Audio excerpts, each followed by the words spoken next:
भविष्य जानने की ललक बहुतों में होती है। क्या आप भी उन लोगों में हैं जिन्हें लगता है कि काश अपना फ्यूचर जान सकते? चलिए आज भविष्य बांचने से ही शुरुआत करते हैं। ये भविष्य है आज से 29 साल बाद का, तारीख 2050 का एक दिन। हवा में असहनीय गर्मी है, उसमें प्रदूषण फैलाने वाले कण भरे हैं। इनके मारे आपकी आंखें हमेशा जलती रहती हैं, मुंह पर हर दम मास्क लगा रहता है, लेकिन आपकी खांसी है कि कभी रुकती नहीं।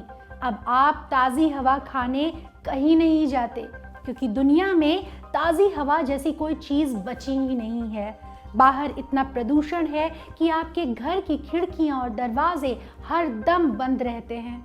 इतने एहतियात के बावजूद घर के भीतर की हवा भी भारी लगती है। लगता है उसमें किसी ने एसिड घोल दिया हो।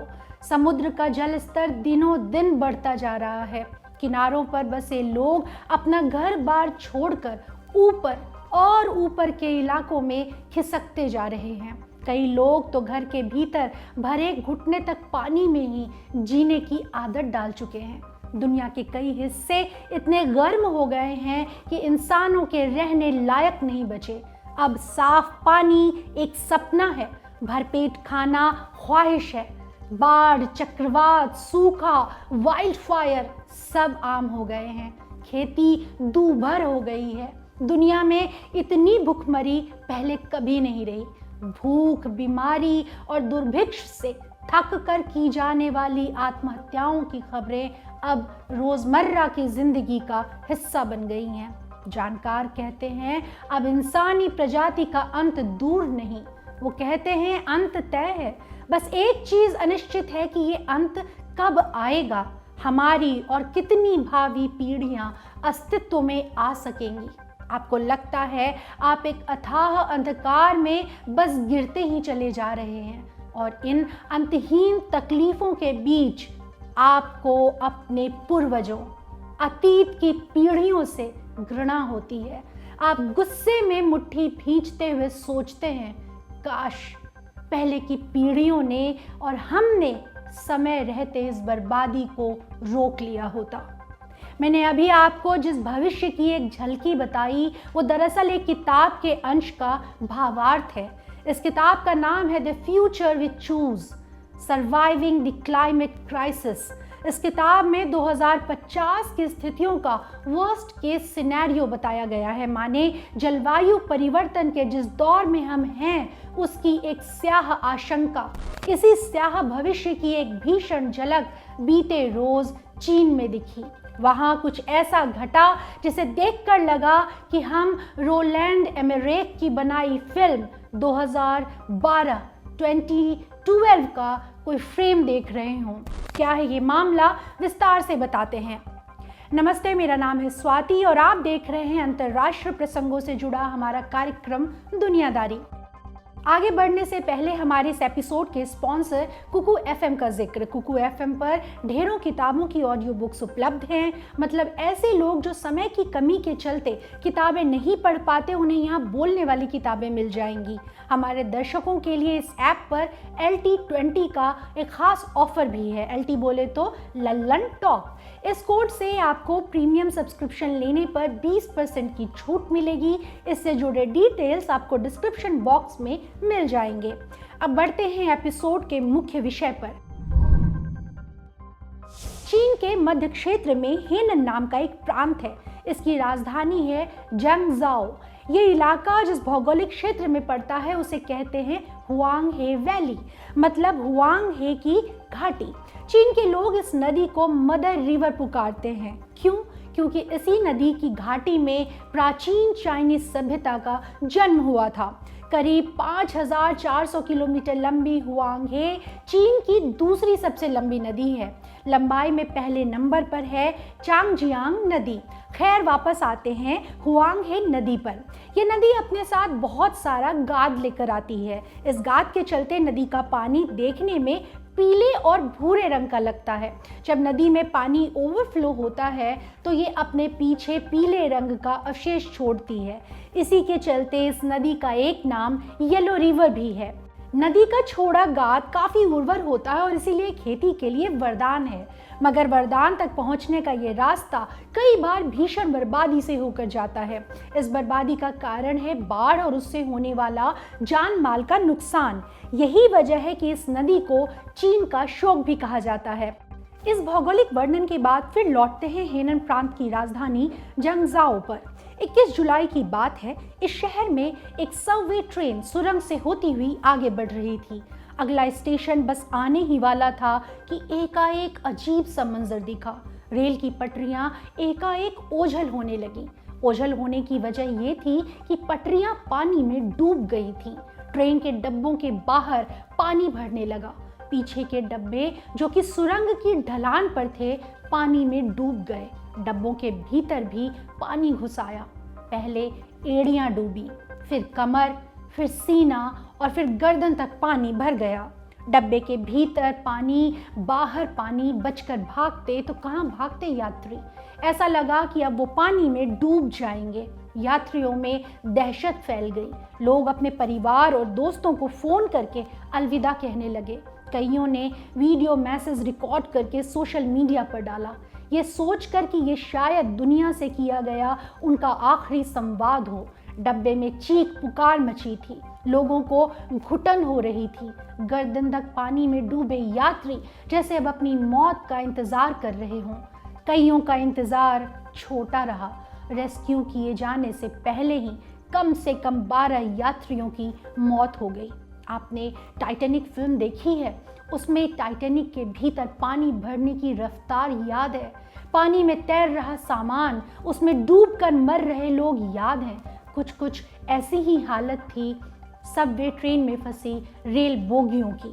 ऐसा नहीं कि जंगजाओ शहर की उस भूमिगत ट्रेन और सबवे स्टेशन पर ही ये आपदा आई हो। सुरंग से ऊपर जो शहर बसा था वहाँ का मंजर भी अलग नहीं था। शहर की गलियाँ और सड़कें जैसे नदी बन गई थी। पानी के तेज बहाव के चलते कई जगहों पर सड़क धंस गई। इस धसान से बने गड्ढे में जा रही पानी की तेज धार अपने साथ कई लोगों को भी बहा कर ले गई। जाने कितनी कारें इन गड्ढों में जाकर गिरी। उनमें बैठे ड्राइवरों और यात्रियों का क्या हाल हुआ कोई नहीं जानता। सड़कों पर इतना पानी था कि उनमें डूबकर बह रही कारों की केवल छतें नजर आ रही थी। जंगजाओ शहर में आई इस आपदा से जुड़े कई वीडियोस सोशल मीडिया पर शेयर हो रहे हैं। किसी वीडियो में लोग मानव श्रृंखला बनाकर किसी इंसान को भंवर में जाने से बचा रहे हैं। किसी वीडियो में सड़क के किनारे कीचड़ से लथपथ लाश पड़ी है। खबरों के मुताबिक इस एक्सट्रीम बारिश के चलते चीन में कम से कम 33 लोग मारे गए हैं। कई लोग अब भी लापता हैं और मृतकों की संख्या बढ़ने की आशंका है।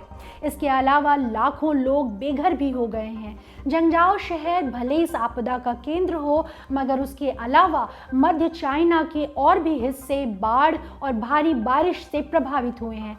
अकेले हेनन प्रांत को ही लें तो इस प्राकृतिक आपदा के चलते यहाँ करीब 1400 करोड़ रुपए की संपत्ति बर्बाद हुई है। वापस लौटते हैं आपदा के सेंटर पॉइंट जंगजाओ शहर पर। क्यों हुई उसकी ये हालत? इसकी वजह है एक्सट्रीम वेदर यानी मौसम की अतिरेकता। यहाँ इतनी मूसलाधार बारिश हुई जितनी चीन में पहले कभी नहीं हुई थी। बीते रोज यहाँ 1 घंटे के भीतर 201.9 मिलीमीटर बारिश हुई। पूरे दिन भर में जंगजाओ शहर के भीतर 609 मिलीमीटर से ज़्यादा बरसात हुई, जबकि शहर का सालाना औसत करीब 635 मिलीमीटर है। यानी साल भर में औसतन जितनी बारिश होती है उतना ही पानी एक दिन में बरस गया। इस बारिश की मात्रा का अंदाज़ा बताने के लिए एक और आंकड़ा देते हैं। मौसम विभाग के मुताबिक भारत में सालाना औसत बारिश 1180 मिलीमीटर है। यानी हमारे यहाँ साल भर में औसतन जितनी बारिश होती है उसका करीब आधा हिस्सा जंगजाओ शहर में एक ही दिन में बरस गया। इस तुलना से आप जंगजाओ शहर में बारिश के चलते हुई तबाही का अंदाज़ा लगा सकते हैं। अब सवाल है कि इतनी बारिश हुई क्यों? इसकी वजह है मौसम संबंधी खास परिस्थितियां। दक्षिण चीन के वातावरण में पहले से ही उष्णकटिबंधीय नमी थी, क्योंकि अभी मौसम ऐसा है बारिश वगैरह का। फिर 21 जुलाई को एक और चीज हुई। इस रोज साउथ चाइना सी के ऊपर चेम्पाका नाम के एक झंझावात ने जोर पकड़ा। इसका लैंडफॉल हुआ यांगजियांग शहर में। ये शहर दक्षिणी चीन स्थित गुआंगडोंग प्रांत में है। ये चेम्पाका टाइफून साउथ चाइना सी में ही बना। दूसरी तरफ ईस्ट चाइना सी में भी एक इनफा नाम का टाइफून मंडरा रहा है। इस टाइफून के इस वीकेंड तक ताइवान और चीन में लैंडफॉल होने की आशंका है। अब इन दोनों टाइफून्स का असर समझिए। चेम्पाका ने साउथ चाइना सी की ओर से नमी को अंदर ठेला, वहीं इन्फा ईस्ट चाइना सी के रास्ते चीन में नमी धकेल रहा था। इन दोनों के इतर चीन के वातावरण में पहले से ही भरपूर मॉइस्चर था। इन सब का मिला जुला असर ये हुआ कि बारिश कराने वाली नमी की अधिकता हो गई। मौसम विज्ञानी हवा में मौजूद नमी की मात्रा बताने के लिए PWAT टर्म का इस्तेमाल करते हैं। इसका फुल फॉर्म है प्रिसिपिटेबल वाटर इंडेक्सेस। ये इंडेक्स बताता है कि किसी जगह पर कितनी बारिश होने का चांस है। PWAT 1.5 इंच से ऊपर हो तो इसका मतलब होता है भारी बारिश। ये इंडेक्स 2 इंच हो तो मतलब होता है ट्रॉपिकल बारिश, यानी भारी बारिश से भी ज़्यादा बारिश। और 21 जुलाई को पूर्वी चीन में PWAT 2.5 से 3 इंच तक पहुंच गया था। इसके दो असर हुए। पहला ये कि बेहद मूसलाधार बारिश के लिए मॉइस्चर जमा हो गया PWAT के इतने ज़्यादा होने के चलते। दूसरा असर ये हुआ कि प्रिसिपिटेशन एफिशिएंसी भी बढ़ गई। इसका क्या प्रभाव हुआ? देखिए, जब बारिश की बूंदें ज़मीन पर गिरती हैं तो कई बार सतह पर मौजूद हवा में सापेक्ष आर्द्रता होती है। इसके चलते बारिश के सतह पर गिरने के क्रम में शुष्क हवा भी वाष्पन उत्पन्न करती है। इससे बारिश का द्रव्यमान कम हो जाता है। आसान भाषा में इसका अर्थ है कि बादल से निकली बूंदों के ज़मीन पर पहुंचते पहुंचते उनमें मौजूद पानी का कम हो जाना। मगर प्रिसिपिटेशन एफिशिएंसी के बढ़ जाने के चलते पूरी हवा में ही नमी ज़्यादा होती है। नीचे सतह पर शुष्क हवा की कमी के कारण शुष्क हवा वाष्पीकरण इंड्यूस नहीं कर पाती, यानी बारिश की बूंदों का द्रव्यमान कम नहीं होता। इसके चलते बादल अपने भीतर जमा पानी की ज़्यादातर मात्रा ज़मीन पर गिरा देते हैं। 21 जुलाई को जंगजाओ शहर के ऊपर यही सब हुआ।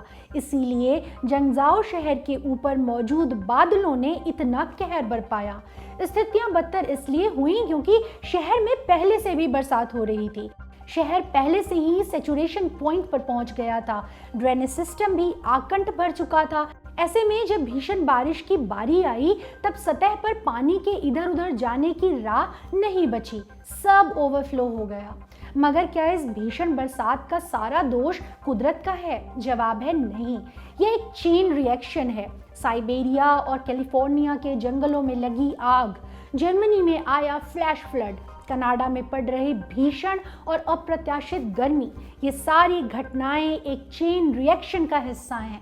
इन सब के पीछे मुख्य वजह है क्लाइमेट चेंज। हमारी धरती का वातावरण तेजी से गर्म हो रहा है। इसकी मुख्य वजह है कार्बन डाइऑक्साइड का तेजी से हो रहा उत्सर्जन। आपको पता है, जंगल, पेड़ पौधे, मिट्टी, समंदर, ये सब कुदरत के फेफड़े हैं। हम जितना कार्बन डाइऑक्साइड छोड़ते थे उसका आधे से ज़्यादा हिस्सा ये सोख लेते थे। मगर इंसानों ने जंगलों को तेज़ी से काटना शुरू किया, कभी खेती के लिए, कभी खनिज संसाधनों के लालच में, कभी इंसानी बसाहट के विस्तार के लिए, कभी कारखानों के लिए। कई वजहों से जंगलों की कटाई और तेज़ होती गई। इसके साथ साथ कार्बन उत्सर्जन की स्पीड भी बेतहाशा बढ़ती गई। आप आए दिन अखबारों में पढ़ते होंगे कि ग्लेशियर्स पिघल रहे हैं। ग्लेशियर्स के पिघलने से क्या नुकसान है? ये हमारी धरती, हमारे समंदरों की हिफाजत करने वाली एक छतरी है। उनकी बर्फ सूरज से आ रही अतिरिक्त ऊष्मा को वापस अंतरिक्ष में फेंक देता है। इस तरह वो हमारे ग्रह को ठंडा रखता है। क्लाइमेट चेंज के चलते ग्लेशियर्स तेजी से खत्म हो रहे हैं। आर्कटिक क्षेत्र की बर्फ खत्म हो रही है। उसके भीतर का जो समुद्री पानी है, उसकी सतह के नीचे जो समुद्री पानी है वो एक्सपोज हो रहा है। ये समुद्री पानी सूरज की रोशनी रोशनी को वापस अंतरिक्ष में नहीं भेजता, बल्कि उन्हें सोख लेता है। इसके चलते ध्रुवों का तापमान और बढ़ रहा है, बर्फ की शीट और ग्लेशियर्स पिघलने की प्रक्रिया और तेज हो रही है। साथ ही सूरज की रोशनी को अंतरिक्ष में वापस फेंकने वाली प्रक्रिया भी धीमी हो रही है। पहले की तुलना में कम सनलाइट स्पेस में वापस रिफ्लेक्ट हो पा रहा है। ग्लेशियर्स के पिघलने के चलते समुद्र का जल स्तर तेजी से बढ़ रहा है। पता है हम किस स्तर पर पहुंच चुके हैं? अगर अब हम कार्बन उत्सर्जन में बहुत कमी भी ले आएं, तब भी दुनिया में बचे ग्लेशियर्स का 1/3 से ज़्यादा हिस्सा सन 2100 से पहले पिघल चुका होगा। सन 2040 तक आर्कटिक क्षेत्र बर्फ मुक्त हो जाएगा। इसके परिणाम कितने भयावह होंगे, इसकी एक झलक हमने एपिसोड की शुरुआत में सुनाई गई भविष्यवाणी में आपको बताई थी। क्लाइमेट चेंज के चलते हम भविष्य में एक्सट्रीम वेदर के और भीषण परिणाम देखेंगे। जंगलों में लगने वाली आग और फ्रिक्वेंट हो जाएगी, मौसम का स्वभाव बदल जाएगा, बेमौसम बरसात होगी, बर्फ के मौसम में बर्फ नहीं गिरेगी, चक्रवातों की नियमितता बढ़ जाएगी, फ्लैश फ्लड्स की रेगुलरिटी बढ़ जाएगी, टिड्डों के हमले बढ़ जाएंगे, बीमारियां और भूखमरी बढ़ जाएगी, कहीं अतिवृष्टि होगी, कहीं अल्पवृष्टि से आफत आएगी। हम एक वैश्विक महामारी से बर्बाद हो गए हैं ना।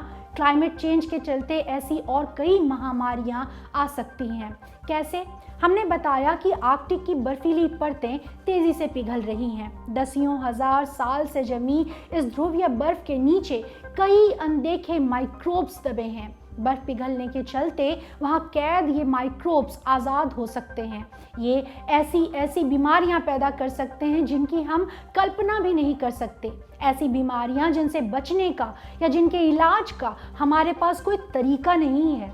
यहाँ हम 2020 में हुई एक घटना का जिक्र करना चाहेंगे आपके आगे। आप रेंडियर नाम के जीव को जानते हैं? ये बेहद ठंडे इलाकों में पाया जाता है। ऐसा ही एक इलाका है साइबेरिया। यहाँ रेंडियर्स के झुंड में एंथ्रेक्स नाम की एक खतरनाक बीमारी फैली। पता चला कि इन रेंडियर्स ने परमाफ्रॉस्ट पर उगी वनस्पतियों को खाया था। परमाफ्रॉस्ट मतलब होता है धरती की सतह के ऊपर स्थायी रूप से जमी हुई सतह। बर्फ और ग्लेशियर्स पिघलने के कारण ये एक्सपोज हो रही हैं। इन पर से बर्फ गायब हो जा रही है और उसकी जगह वनस्पति उग रही है। साइबेरिया के रेंडियर्स ने इसी परमाफ्रॉस्ट पर उगी वनस्पतियां खाईं। वहाँ वो पिघली हुई बर्फ से आज़ाद हुए माइक्रोब्स के भी संपर्क में आए। अनुमान है कि इसी के मार्फत वो एंथ्रेक्स फैलाने वाले जीवाणुओं की भी चपेट में आए। इन सारी बातों का सार ये है कि अगर हम इंसानों ने अब भी होश नहीं संभाला, अगर हम अब भी पर्यावरण के लिए नहीं चेते, तो हमारा भविष्य बहुत भीषण होने वाला है। हम तो फिर भी शायद अपना जीवन काट लें, लेकिन हमारी आने वाली पीढ़ियाँ, हमारे बच्चे, उनके बच्चे, उनके लिए हम एक बेहद दयनीय संसार छोड़ जाएंगे। ऐसी दुनिया छोड़ जाएंगे जहाँ पीने का पानी, सांस लेने के लिए साफ हवा, पेट भरने को खाना भी मुश्किल से मयस्सर होगा। अब एपिसोड के आखिर में एक बार फिर सांसारिक घटनाओं की तरफ लौटते हैं। अभी हमने विज्ञान पे लंबी बात की, अब फिर से वापस घटनाओं की तरफ आते हैं। हमने आपको चीन में आई भीषण बाढ़ के बारे में बताया। हमारी ही तरह चीन में भी बाढ़ एक सालाना घटना है, कभी कम कभी ज़्यादा। बाढ़ हर साल बर्बादी मचाती है। अब यहाँ एक कॉन्ट्रास्ट देखिए, हम एक्सट्रीम वेदर की बात कर रहे हैं। चीन में अतिवृष्टि से तबाही आई, वहीं चीन के पड़ोसी ईरान में अल्पवृष्टि से हाहाकार मचा हुआ है। दक्षिण पश्चिमी ईरान में भयंकर सूखा पड़ रहा है। ये सूखा वर्स्ट इन डिकेड्स बताया जा रहा है। सरकार के मुताबिक पिछली आधी सदी में इतना बड़ा सूखा नहीं आया था। इसकी वजह है बारिश की कमी। वहाँ इस बरस औसत बारिश में 52% की गिरावट आई। नदियों में पानी की उपलब्धता इतनी कम है कि उन पर लगे पनबिजली संयंत्र बंद करने पड़े हैं। इसके चलते बिजली की भी काफ़ी किल्लत हो गई है। लोगों को पीने का पानी नहीं मिल रहा, इसीलिए सैकड़ों लोग सड़कों पर उतर आए हैं। पानी की कमी के कारण यहाँ हिंसक प्रदर्शन हो रहे हैं। इस हिंसा में अब तक कम से कम 2 लोगों के मारे जाने की खबर है। ये भी खबर है कि सरकार लोगों की परेशानी समझने की जगह हिंसा करके प्रदर्शन खत्म करवाने पर तुली है। वहाँ पानी मांग रहे प्रोटेस्टर्स पर गोलियां चलवाए जाने की भी खबर है। अगर हम इंसान अब भी नहीं चेते तो एक दिन हम ऐसी आपदाओं पर चौंकना बंद कर देंगे। क्यों? क्योंकि ऐसी आपदाएं हमारी नियति बन चुकी होंगी, इतनी ज़्यादा हो जाएंगी कि शायद हम हैरान होना बंद कर देंगे। हम मान लेंगे कि यही हमारा मुकद्दर है और हमें ऐसे ही मर जाना है। अभी ये वीडियो शूट करने से पहले एक अपडेट आई थी, तो वो देख रही थी, आपके साथ साझा करना चाहूँगी। हमने साइबेरिया के रेंडियर्स की बात की। उस साइबेरिया में एक शहर है, उसको दुनिया का सबसे ठंडा शहर माना जाता है। अगर आप वहाँ पे कुछ सेकंड के लिए एक्सपोज हुए ना, जैसे मान लीजिए आपकी नाक खुली हुई है, तो वहाँ पे आपको इतनी ठंड होती है, इतने जम जाते हैं आपकी, थोड़ा सा भी एक्सपोजर से खुले में हवा लगे तो आप बहुत दर्द होता है, बहुत तकलीफ़ होती है। तो लोग बहुत सारे लेयर्स पहन के गर्मी जुटाते हैं। अभी वो जगह धधक रही है और इसकी वजह है अगल बगल के इलाकों से वहाँ में जो वाइल्ड फायर है ना, जंगल की आग, वो वहाँ पर उसकी गर्मी पहुँच रही है और उस गर्मी का असर यूएस तक पहुँच रहा है। तो ये अब सोचिए कि 10 साल पहले क्या आप इतनी ही फ्रिक्वेंटली वाइल्ड फायर की खबरें सुनते थे? दिमाग पर जोर डालने की कोशिश कीजिएगा। आज की दुनियादारी में इतना ही। अपना ध्यान रखिए। शुक्रिया। शुभ रात्रि।